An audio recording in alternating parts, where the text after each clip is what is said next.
বিসমিল্লাহির রহমানির রহিম। রমজান মাসে চ্যানেল আয়ের আসুন আমরা বুঝে কোরআন পড়ি, এই অনুষ্ঠান থেকে সবাইকে জানাচ্ছি আমন্ত্রণ ও শুভেচ্ছা।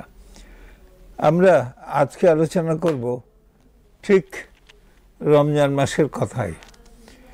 এই রমজান মাস আসলে সবাই পবিত্র কোরআন শরীফ থেকে লোককে জানাতে চেষ্টা করে যে রমজান মাসে রোজা রাখবার তাকিদ দেওয়া হয়েছে, এবং যে কোরআনের যে ভার্সটা পড়া হয় সেটা হলো সূরা বাকারার 183 নম্বর ভার্স।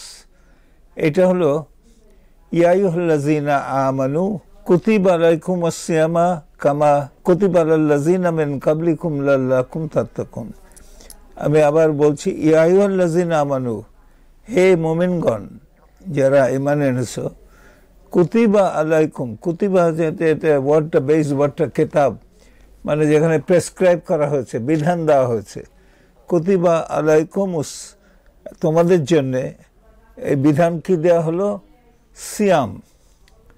তারপরে বলছে কামা, যেমন যেমন কুতিবা আলাল্লাযীনা, মানে যেরকম বিধান দেওয়া হয়েছিল পূর্ব দিকের পূর্ববর্তী লোকদের দিকে, মিন ক্বাবলিকুম, তোমাদের এই পূর্ববর্তী লোকগুলোকে যে বিধান দেওয়া হয়েছে যে যাতে লাআল্লাকুম তাত্তাকুন, তোমরা সাবধান হতে পারো। তো এই জিনিসটা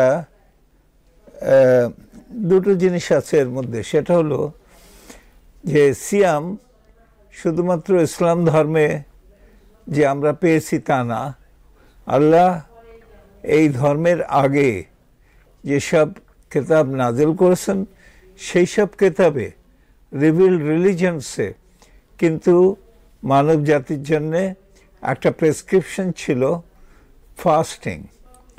এই ফাস্টিং এক এক সময় এক একজনের মধ্যে করতো। আমাদের এখানে ফর এ হোল মান্থ আমাদের ফাস্টিংয়ের যে প্রেসক্রিপশন।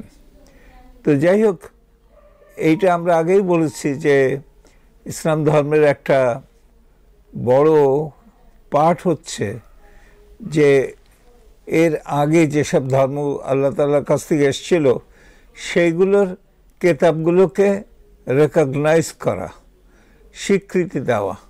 সুতরাং এই যে আগের লোকগুলো সিয়াম পালন করত, সিয়াম হলো, আমরা সিয়াম বলি আরবিতে, এটা এখানে পার্সিয়ানসরা অনেক দিন ছিল, তারা রমজান বলতো, আমরা সেই জন্য রমজান বা রোজা, আমাদের এখানে রোজা বলি, ঠিক যেমন সালাতের জায়গায় নামাজ বলে সেই জন্য রোজা বলা হয়। তো এই রোজার বিধান, রমজানের বিধান, সিয়ামের বিধান এখানে দেওয়া হলো। এইটুকু বলেই কিন্তু সবাই এইটা থেমে যায়, কিন্তু এর পরের যে ভার্সটা 184 ভার্সের শেষের দিকে একটা কথা বলা আছে, সেটা হলো ওয়া আন তাসুমু খায়রুল লাকুম ইন কুনতুম তা'লামুন। ওয়া এবং আন তাসুমু, রোজা রাখা, খায়রুল, খায়ের মানে মঙ্গল, লাকুম তোমাদের জন্যে, ওয়া আন তাসুমু খায়রুল লাকুম ইন কুনতুম, যদি, কুনতুম তা'লামুন, যদি তোমরা বুঝতে। তো এই কথাটা খুব ইম্পর্টেন্ট। এটা আল্লাহ তাআলা বলেছেন যে এটা আমাদের 5টা পিলারের একটা, কিন্তু এইখানে বলছে যে যদি রোজা রাখাই তোমাদের জন্য উত্তম, যদি তোমাদের এই সম্পর্কে ইন কুনতুম তা'লামুন, যদি তোমাদের জ্ঞান থাকতো, এখানে যদি বুঝতে। এখন এই বোঝার কাজটা আমরা খুব একটা ভালো করে বুঝে উঠতে পেরেছি বলে মনে হয় না। কেন না, সায়েন্স অ্যান্ড টেকনোলজি গোড়াগুড়িতে যা ছিল এখন সেটা অনেক দূরে এগিয়ে এসছে। সুতরাং এই ভার্সটার মানে আগে আমরা যতটুকু জানতাম, এখন আমরা এই ভার্সের মানে অনেক ভালো করে বুঝতে পারি। এমনি যেটা বোঝার সেটা হলো যে এই রমজান মাস আসলে আমাদের অন্যের প্রতি সমবেদনা, বিশেষ করে যারা একটু আর্থিক ক্লেশের মধ্যে থাকে, যাদের খাবার দাবারের অসুবিধা, এইসব লোকের পরে একটা সমবেদনা থাকে।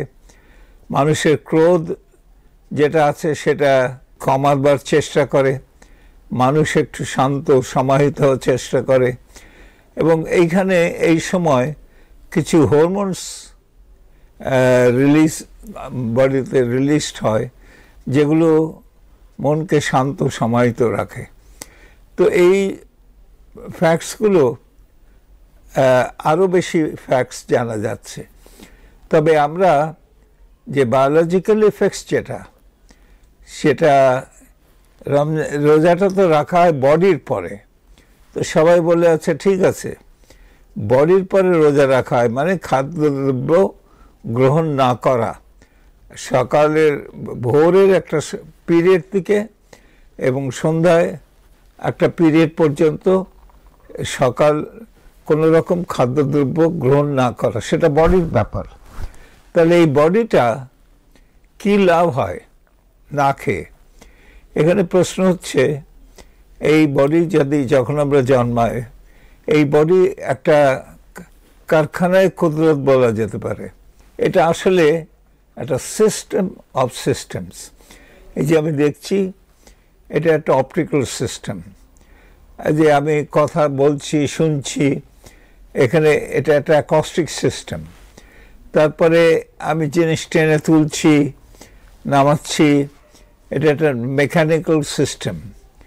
তারপরে আমি খাবার খাচ্ছি, সেগুলো কিছু কিছু কেমিক্যালস কনভার্টেড হচ্ছে, সেগুলো হচ্ছে একটা কেমিক্যাল সিস্টেম। তারপরে একটা বরফ বা একটা আগুন থেকে যদি হাত দিচ্ছি, সঙ্গে সঙ্গে হাতটা উঠিয়ে নিচ্ছি, এটা হচ্ছে ইলেকট্রিক্যাল সিস্টেম। তো আবার ইলেকট্রনিক সিস্টেম আছে, অনেকগুলো সিস্টেমের সমাহার এই বডি। সুতরাং এই বডিটা কিভাবে কাজ করে, রমজানে তার প্রভাব কি পড়ে, এই সম্পর্কে আমরা আগামীতে আরও বেশি আলোচনা করবার আশা রেখে আজকের আলোচনা এখানে শেষ করছি। আল্লাহ হাফেজ।